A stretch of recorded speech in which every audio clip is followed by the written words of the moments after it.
I found a kid. I was in a hurry, so I called it in. Yeah, 911? I got a kid here. You better find her parents, fast.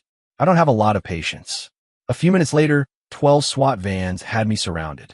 The captain in charge, a woman with a warrior's posture, pointed her rifle at me, but her eyes were a frantic mix of shock and confusion.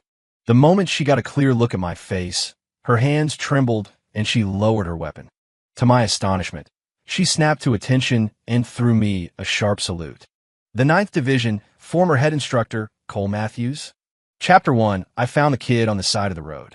A little girl, maybe 4 or 5 years old, pretty as a porcelain doll. She was wearing a mud-stained pink princess dress and clutching a worn-out teddy bear, huddled in the corner of an alley. She wasn't crying, just shivering. Next to her lay a woman, probably her mother.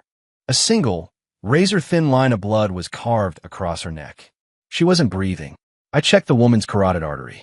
After confirming she was gone, my eyes shot back to the little girl. Her big eyes were vacant, like her soul had been scooped out. I took off my jacket, wrapped it around her small, cold body, and lifted her into my arms. "It's okay," I murmured. "I've got you." She didn't react, just hugged the teddy bear tighter. I had to get out of there. Now, I pulled out my phone and dialed 911. The call connected almost instantly. A calm male voice answered. 911, what's your emergency? Cradling the child, I scanned the street beyond the alley, keeping my language as clipped and urgent as possible. Yeah, 911, I have a kid here. That's right, the kid is with me. I don't have the patience to wait around. Contact her parents and do it fast. It'll be better for everyone that way. You get me? I hung up. I didn't mention the dead woman. I knew that whoever killed her would be back for the child soon. Calling the cops was the best way to muddy the waters to buy myself some time. I glanced down at the little girl in my arms. Still no reaction, like she was just an exquisite doll.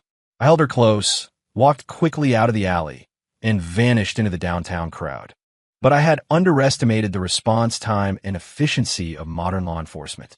It only took 3 minutes. The piercing wail of sirens converged from all directions.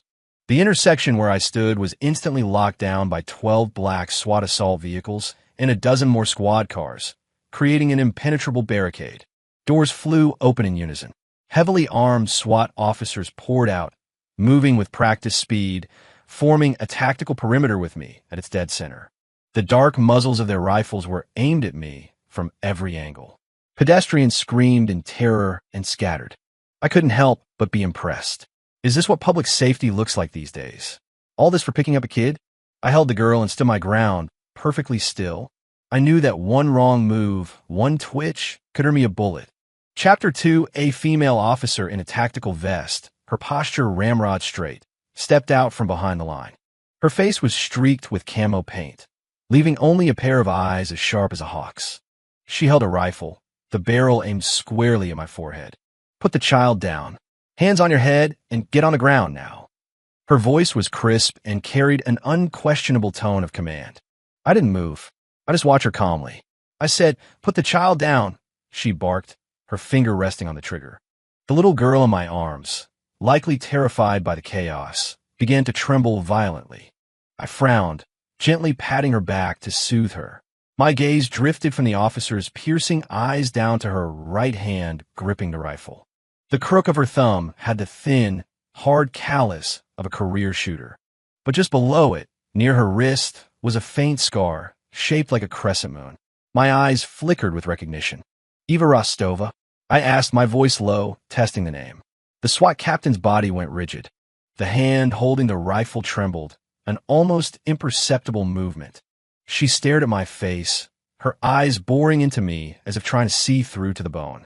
The air around us felt like it had turned to ice. The other SWAT officers sensed their captain's hesitation, but without orders, they held their positions, rifles at the ready.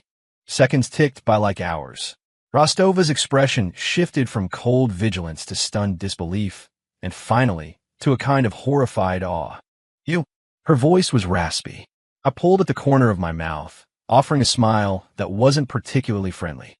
"What? Did you forget everything from that 50-mile forced march in boot camp? You don't recognize your head instructor anymore?" The words head instructor hit her like a physical blow.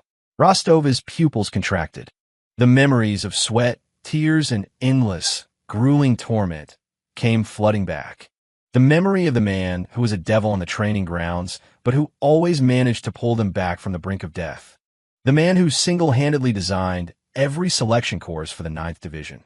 The man everyone secretly called the Reaper. It was him. It was really him. He was leaner than he was 3 years ago, and his eyes carried a new layer of weariness. But that face, that eternally unflappable demeanor, was seared into her memory. Crack! With a sound as sharp as a gunshot, Rostova snapped her rifle to her side, straightened her body, and slammed her heels together. In front of everyone, she delivered the sharpest, most forceful salute of her life. Her voice, trembling with emotion but still booming with authority, cut through the silence. 9th Division, Strike Team 3 Captain Eva Rostova. Reporting to the head instructor, sir. The entire street fell dead silent. Every SWAT officer was stunned. They looked at their captain, then back at me. This guy in a plain jacket who looked like a homeless drifter they'd mistaken for a kidnapper, and their minds went blank. Head instructor? What kind of head instructor could make the famously iron-willed Captain Rostova perform that kind of salute in the middle of an active operation? Chapter 3. All units stand down. Rostova ignored the bewildered looks from her team and barked her orders. Lower your weapons. Disengage. This is not a drill. Though confused, the SWAT officers obeyed instantly, their rifles lowering in unison. The circle of guns dissolved. Rostova strode over to me, her eyes on the little girl in my arms. She lowered her voice. Instructor, what the hell is going on? Found her on the street, I said, keeping it simple. You found her? Rostova's brow furrowed. Then the 911 call. I made it. Her expression grew even more complicated. She opened her mouth to ask another question, then shut it. She knew this man's methods better than anyone. Everything he did for a reason. You didn't ask questions. You just executed. We need to move. I cut her off. This area isn't secure. Understood. Rostova immediately turned and spoke into her radio. Alpha and Bravo teams, clear a path. Escort the target vehicle. Charlie and Delta, hang back. Watch for any hostiles. A few minutes later, I was in the back of a black command vehicle, the child still in my arms. Rostova was driving herself. The SUV pulled into traffic, followed at a discreet distance by several unmarked cars. Take me to your most secure location, I said from the back seat. Yes, sir. In the quiet of the truck, the little girl must have finally felt a sense of safety. Her tense body relaxed, and she fell into a deep sleep against my chest. I watched her peaceful face, my own expression softening. Instructor, Rostova said, glancing at me in the rearview mirror. You're back. Not back. Just passing through, I said flatly. I'll be gone once my business is finished. And the girl, the daughter of an old friend. Rostova understood immediately.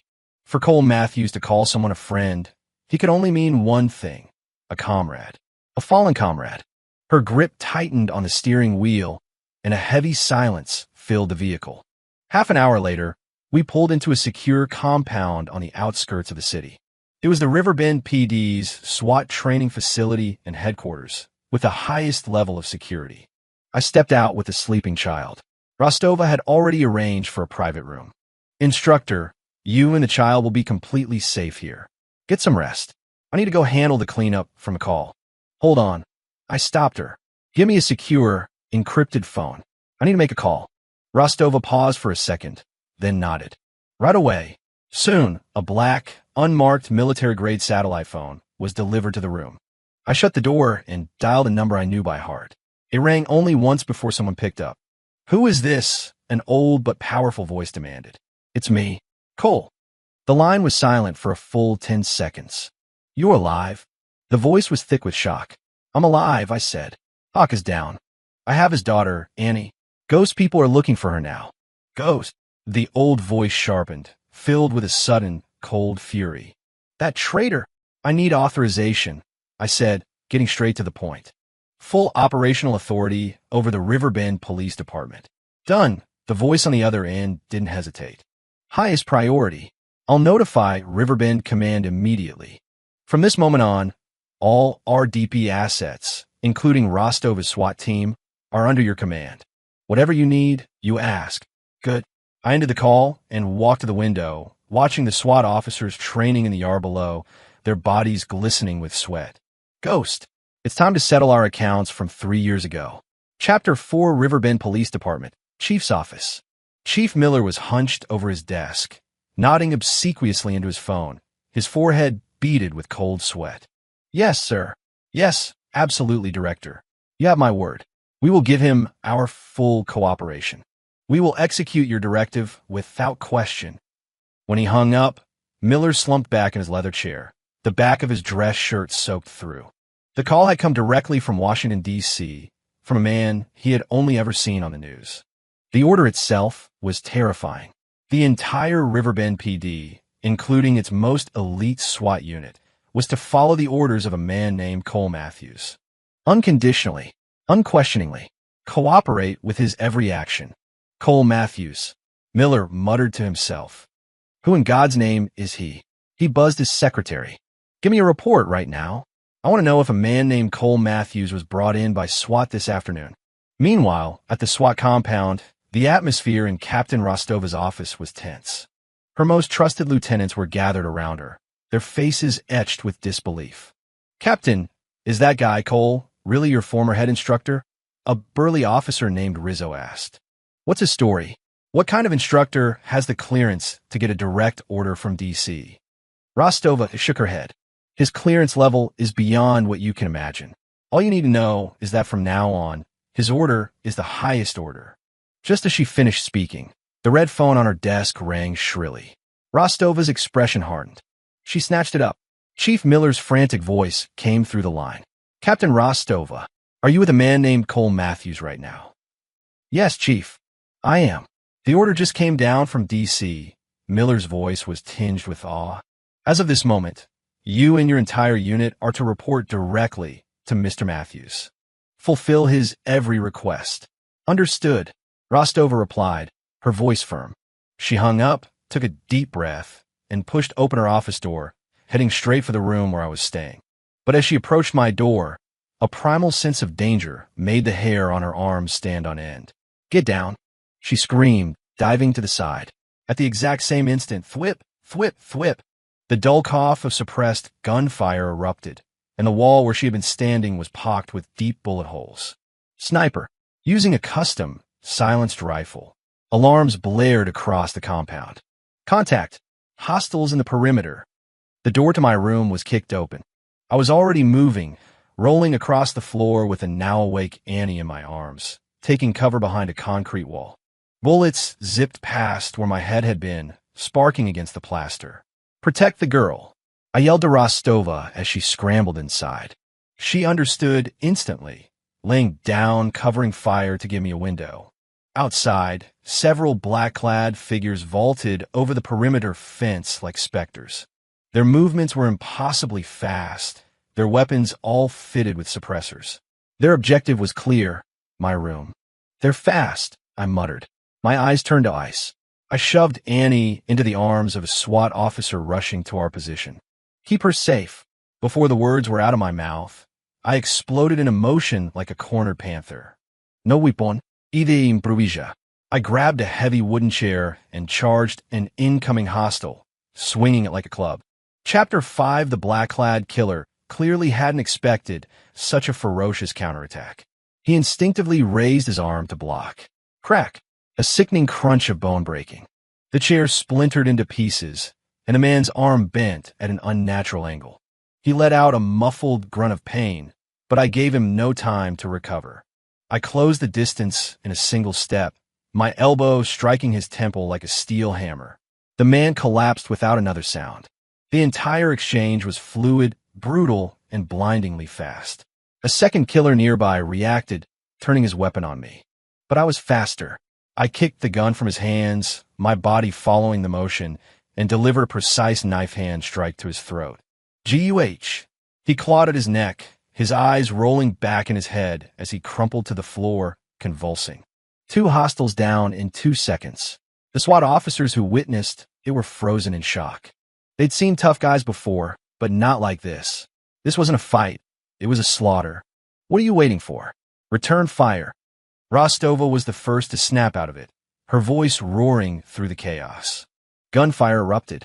The SWAT team used cover, engaging in a fierce firefight with the assassins outside. The enemy's fire was heavy and their tactics highly disciplined. They were professionals. I didn't stay in the fight. I quickly checked the two men on the floor. On the back of their necks, they both had the same tattoo. A scorpion with a single drop of blood on its stinger. Blood scorpions, I hissed. Ghost's most elite kill team. He already knew I was here. Instructor, Rostova yelled at me while firing. Their fire is too heavy. We're pinned down. Give me your sidearm, I said, holding out my hand. Without hesitation, Rostova tossed me her pistol. I caught it, checked the magazine, and looked at her. Cover me. 3 seconds. You got it. Rostova unleashed a sustained burst of fire, forcing the attackers to take cover. That was my opening. I launched myself forward, not toward cover, but in an impossible, zigzagging sprint directly at the heaviest concentration of enemy fire. Bullets rained around me, tearing up the ground, but not one touched me. It was an evasive pattern I had perfected in the crucible of real-world firefights. As I ran, the pistol in my hand spoke. Pop, pop, pop. 3 shots. Each one found its mark, striking a hidden killer with lethal precision. With each shot, a man fell. The enemy's wall of fire instantly faltered. Seeing their advantage crumble, the remaining assassins began to fall back. Leaving so soon, I gave a cold smirk and started to pursue. But they were prepared. Several smoke grenades were tossed, and the area was instantly blanketed in a thick white fog. By the time it cleared, they were gone. The entire engagement, from start to finish, had lasted less than 5 minutes. The compound was a wreck, the air thick with the smell of cordite and blood. Rostova and her team rushed over, staring at the bodies of the dead assassins, and the two I had incapacitated. She was too stunned to speak. She knew Cole was good, but she never imagined he was this good. Interrogate them, I said, handing her back the pistol, my voice calm. See what you can get. I turned and walked toward the officer holding Annie. The little girl was terrified, her face pale, but she wasn't crying. She just clutched her teddy bear, her wide eyes fixed on me. I walked over, knelt down, and gently stroked her hair. It's over now. My voice was quiet, but it carried a weight that seemed to calm the world. She looked at me. Her little lips, pressed tight, finally trembled. A sob escaped, and then she burst into tears. Chapter 6, the interrogation room, was lit by a single, harsh bulb. The 2 captured Blood Scorpion members were tied to chairs, their lips sealed. No matter how Rostova and her team questioned them, they remained silent. Instructor, they've had professional anti-interrogation training. They won't say a word, Rostova reported, walking into the break room, her face etched with fatigue. I was gently wiping Annie's face with a damp cloth. The little girl had cried herself to sleep, but her brow was still furrowed in a troubled dream. I expected as much, I said without looking up. So what's our move? We're on the back foot if we don't know where they're based. They'll come to us, I said, putting the cloth down and finally looking at Rostova. That's Ghost style. If the first strike fails, a second is already on its way. He's more desperate than I am. Ghost, he's their leader? I nodded, deciding to give her some intel. His name is Julian Vance. Codename Ghost. He used to be my second in command. Rostova's eyes widened. 3 years ago, during an overseas operation, he sold out the entire team for personal gain. 7 of our men died, including Hawk. I was the only one who made it out. My voice was unnervingly calm, as if telling someone else's story. But Rostova could feel the volcanic rage simmering just beneath the surface. Hawk, he was Annie's father? Yeah. His name was Markham. Best spotter in the division. I paused. This time, Ghost's target is Annie. More specifically, something Hawk left for her. What is it? I don't know. I shook my head. But whatever it is, it's enough to burn Ghost to the ground. Rostova was silent. She finally understood the kind of storm she'd walked into. This wasn't a standard police operation. This was a war between 2 of the world's most elite operatives. Instructor, you can still walk away. I told her, my eyes locking onto hers. This is beyond your jurisdiction. Rostova straightened her spine, her gaze unwavering. Sir, there's no walk away in the 9th Division's vocabulary. Hawk died a hero serving this country. We have a duty to protect his daughter.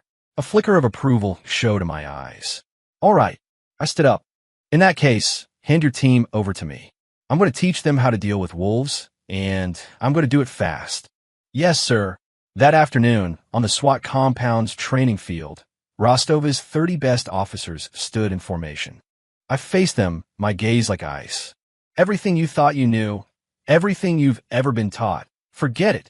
From now on, you'll learn only 3 things: how to shoot, how to kill, and how to stay alive. My words sent a chill through every officer. They could feel a presence radiating from me that was entirely different from their captains. It was a palpable, lethal aura, the kind that's forged only in the hell of real-world combat. Now, everyone, full gear, 20-mile run. Move out. I gave them no time to process. The first command was given. The crucible had begun. Chapter 7, the training was brutal. I used the same methods I'd used to select recruits for the 9th Division, relentlessly pushing the SWAT officers to their physical and psychological breaking points. Forced marches with full packs, no-holds-barred combat drills, live-fire stress tests. Every exercise was designed to shatter their limits. After just one day, several of them had collapsed on the training field. Instructor, they can't take much more of this, Rostova said, her voice laced with concern as she watched her team being run into the ground. On the battlefield, does the enemy care if you can't take it? I retorted coldly. Rostova was speechless. Ghost people could hit us again at any moment. I don't have time to play games. They either get stronger or they get dead. There is no third option. My words were a bucket of ice water, snapping Rostova back to reality. She gritted her teeth, turned to her exhausted team, and yelled, "Get on your feet. Anyone who stays down is out of my unit." Just then, a technician came sprinting across the field. "Captain, Instructor, we've got a situation." He held out a tablet. On the screen was an incoming encrypted video call. "It's Ghost," I said, my eyes narrowing. I took the tablet and accepted the call. A face obscured by a silver mask appeared on the screen, the background completely dark. Well, my old friend Cole. It's been a long time." A distorted, mocking voice came through the speaker. "Julian," I said, using his real name. "Still so blunt," Ghost chuckled. "I hear you found Hawk's little brat. I'd advise you to hand her over. Otherwise, I can't guarantee some interesting things won't happen." His tone was light, but the threat was anything but. "For example," he said, and the screen switched to a live security feed of the Metroplex Mall, the busiest shopping center in Riverbend City. It was packed with people. "See that fountain in the main plaza?" Ghost's voice returned. "I left a little gift underneath it. About 100 pounds of C4. Enough to send the entire mall, and everyone in it, straight to heaven." The color drained from Rostova's face. "You wouldn't dare," she roared. "Now watch me," Ghost laughed. "You have 1 hour. I want to see the girl at the abandoned steel mill on the east side. And remember, Cole, you come alone. If you try any tricks, or call in a bomb squad." He didn't need to finish. The image of them all was replaced by a large, red digital timer. 60:00. The call ended. "Son of a bitch." Rostova slammed her fist on the table. "Get units to the mall now. Evacuate everyone. Get EOD over there," she yelled at her team. "It's too late for that," I said, shaking my head. "What?" "It's a diversion. A classic divide and conquer," I analyzed calmly. "He knows we'll have to respond to the bomb threat. It'll tie up the majority of our resources. His real target is still Annie. So what do? We can't just ignore the lives of everyone at the mall." Rostova said, her voice frantic. "We won't," I said, my eyes sharp. "We split up. You take a team to the mall. Evacuate as many people as you can, but the bomb is a trap. Tell Iodi not to touch it. I'm going to pay him a visit." "No, that's suicide," Rostova immediately shot back. "He's telling you to go alone. It's an ambush, a kill box." "Exactly," I said, looking her dead in the eye. "Which is why I need your team to be my eyes." Chapter 8, the plan was set in motion in minutes. Rostova took half the team and sped toward the Metroplex Mall to begin a mass evacuation and lock down the scene. The other half, under my remote command, established a wide, silent perimeter around the abandoned steel mill on the east side. All sniper teams establish overwatch on high ground. Assault teams split into 3 fire teams. Infiltrate from the north, west, and south. Once I'm inside, you'll cut off all escape routes. Remember, my signal will be 3 quick shots. On that signal, you move in, hard and fast. Inside the command van, I issued a calm, steady stream of orders over the radio. I broke the SWAT unit into small, tactical cells, weaving an invisible net that was tightening around the target. Rostova's elite officers had never seen tactical coordination this precise, this efficient. Every man, every rifle, had a designated position and a roll time to the second. This wasn't just tactics, it was an art form. Instructor, are you sure you want to go in alone? Rizzo's concerned voice came over the comms. Don't worry about me. I'm hard to kill. I checked my gear. 1 pistol, 2 spare magazines, and a combat knife. It would be enough. Instructor, Rostova's voice cut in. We're starting evacuations at the mall. But Yodi swept the fountain. There's no bomb. Just as I thought, I said with a cold smirk. It was all playing out exactly as I predicted. Ghost's only goal was to lure me out. Continue the evacuation. Stay sharp, I told Rostova. You too. Be careful. Her voice was filled with worry. Roger. I cut the comms and checked my watch. 10 minutes left on Ghost's deadline. I pushed open the van door and melted into the night. The abandoned steel mill on the east side. It was a sprawling complex of rust-eaten buildings and towering smokestacks that looked like silent, monstrous beasts under the moonlight. I moved like a phantom, slipping inside the perimeter undetected. The main factory floor was cavernous and empty, save for a few dim work lights that cast menacing shadows over the derelict machinery. The air was thick with the smell of rust and old oil. It was quiet, too quiet. I didn't use the main entrance. I slipped through a broken window, landing without a sound. In the center of the vast space, a man stood with his back to me. He was tall, dressed in black. You came, Cole, he said, his voice echoing in the empty hall. He didn't turn around. Where's Annie? I asked, my voice flat. Patience, he said, slowly turning to face me. He wasn't wearing a mask. A familiar face emerged from the shadows. Julian Vance. A smug, triumphant smile was plastered on his face. 3 years. You haven't changed a bit, he said, spreading his arms wide. You see the grand welcome I prepared for you? Do you like it? As he spoke, a series of clicks echoed from above. Click, click, click. On the second-floor catwalks that ringed the factory floor, dozens of high-powered flashlights suddenly blazed alive, their beams all converging on me. From the darkness, the barrels of countless rifles emerged. I was surrounded.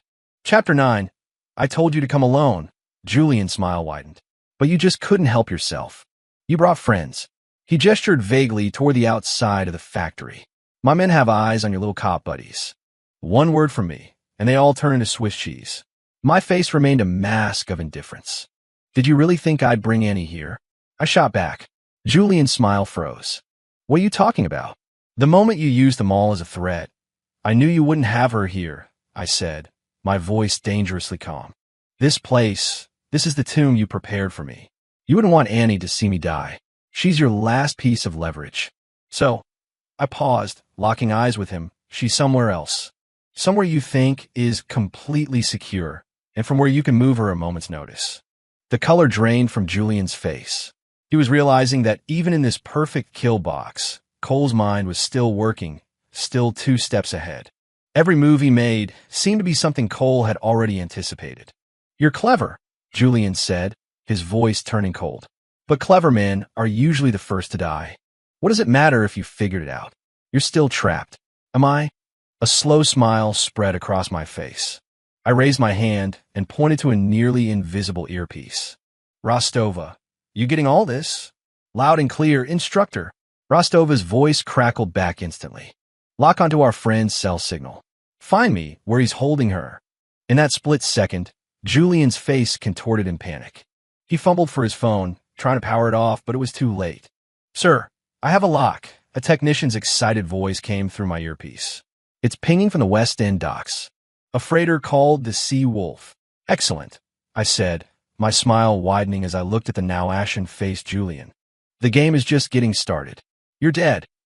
Julian was completely unhinged now, his plan unraveling before his eyes. He threw his arm down in a furious gesture. Light him up. Kill him. But just as the order left his lips, I was already moving. I raised my pistol toward the ceiling and fired 3 quick shots. Bang, bang, bang. The signal. The signal for the main assault. Chapter 10. The moment the signal was given, a deafening crash echoed through the mill. Boom! The massive factory doors were smashed inward as an armored SWAT vehicle plowed right through them. A flood of SWAT officers poured into the building. Police! Don't move! Simultaneously, windows shattered around the factory as black-clad figures rappelled down from the roof, the assault teams that had been waiting in the wings. In an instant, Julian and his men were caught in a counter-ambush. How was this possible? Julian stared in disbelief. He had spotters outside. How did this army of cops sneak up on him completely undetected? He couldn't know that the first lesson I taught the SWAT team was counter-surveillance and infiltration. His spotters had been silently eliminated by snipers half an hour ago. It's over, Julian, I said, advancing on him one step at a time. Over? I don't think so. A crazed look entered Julian's eyes. He ripped a small remote detonator from his vest. I'll admit, I underestimated you, Cole, but I came prepared with a parting gift of my own. He slammed his thumb down on the red button. Everyone get down. I roared, diving for cover. But the expected, earth-shattering explosion never came. The factory remained silent. Julian stared at the detonator, confused. He mashed the button again and again. Nothing. Impossible. He muttered. I wired this whole place with enough explosives to... Looking for this? A voice called down from the second-floor catwalk. Everyone looked up. It was Rizzo, the big SWAT officer. In his hand, he was holding a bundle of detonators and wires that he'd clearly ripped out. He gave Julian a wide, toothy grin. Sorry about that. Figured I'd disarm it while I was sneaking in. Julian was utterly defeated. His 2 perfectly laid traps had both failed. Take them, I commanded. Gunfire erupted, but this time it was a disciplined, overwhelming volley from the SWAT team. Julian's men were professionals, but they were no match for the superior numbers and firepower of the police. They were cut down or forced to surrender one by one. Seeing it was over, Julian turned to flee through a back exit. But I wasn't about to let him go. I closed the distance in a heartbeat and drove a powerful kick into the middle of his back. Julian flew through the air like a broken doll and crashed to the concrete floor. I walked over, planted my boot on his hand, and picked up the pistol he dropped. I pressed the muzzle against his forehead. It's finished, Julian. Chapter 11. No, not yet. Even pinned to the ground, a twisted smile spread across Julian's face. You think you've won, Cole? You're forgetting one thing. I still have the girl. Your team may have found the sea wolf, but can they get on board? He spat, his confidence returning. My top lieutenant, Scorpion, is on that ship with enough firepower to start a war. The hold is filled with flammable chemicals. If your men try to storm the ship, I guarantee the entire dock will go up in flames. You think I'm afraid to take you all with me? Rostova and her team moved in, their faces paling at his words. Instructor, she began. I ignored Julian's ranting, speaking calmly into my comms. Rostova, what's the situation at the docks? Her voice came back, strained. Sir, we've reached the West End docks and have a visual on the Sea Wolf. But he's right. They have heavy machine guns, and the ship is loaded with hazardous materials. We can't risk a direct assault. Understood. I turned off the comms and looked down at Julian with a pitying smile. Julian, you're just like you were 3 years ago. Always have to have an escape plan. But did you ever consider that your escape plan might just be your undoing? Julian frowned. What are you talking about? I didn't answer him. Instead, I looked up past the shattered ceiling of the factory into the dark night sky. Right on time, I murmured, as if on cue, a deep, thunderous roar grew in the distance, rapidly approaching from the heavens. Everyone, including Julian, instinctively looked up. Cutting through the night sky were 3 massive, dark silhouettes, flying in formation at incredible speed, heading directly for the docks. They were attack helicopters. Are those? Rizzo stammered, pointing at the sky. The 9th Division's Air Assault Unit, I said calmly. The blood drained from Julian's face, replaced by pure, abject terror. He knew better than anyone what that name meant. They were the best of the best, recruited from every branch of the Special Forces, flying the most advanced military hardware on the planet. They were quite literally death from above. No, impossible. Julian's voice trembled. How could they be here? They took off from a base outside D.C. the moment I made my first call. I looked down at him, my eyes devoid of hatred, only a cold finality. Your biggest mistake, Julian, wasn't betraying the team. It was coming back to this country. And it was going after someone you shouldn't have touched. Now, any last words? Chapter 12, West End Docks. Aboard the freighter Seawolf, a man known as Scorpion directed his mercenaries, laying down a hail of suppressing fire on the police positions at the pier. Boss, there are more cops showing up every minute. We can't hold them off forever, one of his men yelled. What are you scared of? Scorpion, a bald man with a face like a slab of concrete, bellowed as he fired a light machine gun. The chief said they won't storm the ship. We just wait for his signal, then we blow this whole harbor to hell and take these bastards with us. Just then, another mercenary pointed a trembling finger at the sky, his face a mask of terror. What is that? Scorpion looked up. Hanging in the air above his ship, like three great birds of prey, were three black, menacing attack helicopters. They hovered in a perfect triangular formation. The side doors of the choppers slid open, and thick ropes dropped to the deck. Figures in black tactical gear descended, sliding down the ropes with blinding speed. It's the 9th Division. The blood drained from Scorpion's face. He tried to shout an order to open fire, but the helicopters were faster. Thump, thump, thump, thump. The helicopters' chin-mounted cannons opened up. The rounds didn't hit the men, but instead precisely targeted their weapons, shattering rifles and machine guns in their hands. In a split second, Scorpion and his entire crew were disarmed. The soldiers who had landed on the deck moved like a storm, swarming the mercenaries. In less than a minute, every hostile was subdued. The team leader walked up to the terrified Scorpion and lifted him off the ground with one hand. Where's the child? Scorpion, trembling, pointed toward the captain's cabin. The soldier kicked the door open. Inside, Annie was huddled in a corner, a female mercenary holding a pistol to her head. Don't come any closer. I'll shoot. The woman screamed hysterically. The soldier didn't speak. He simply raised his hand. A flash of steel shot through the air. A throwing knife was now embedded in the woman's forehead. Her eyes widened in disbelief as she collapsed. Annie was safe. The entire operation was streamed from a drone to the tablet in my hands. Back at the factory, Julian watched the screen, his body going limp, his eyes filled with the blackness of utter despair. Every escape route, every contingency had been cut off. He had lost. Completely and irrevocably. Chapter 13, Why? Julian lay on the floor, his gaze empty as he looked up at me. Why are you always one step ahead? It was like this 3 years ago, and it's the same now. Because your soul is rotten. I walked over and crouched down in front of him, looking him in the eye. You're a brilliant tactician, Julian. Your skills are top tier, but you have a fatal flaw. You're greedy. You want too much. Power, money. You'd sell out your country, your own brothers in arms, to get it. I picked up a shard of broken glass from the floor, letting it catch the dim light. What I want is much simpler.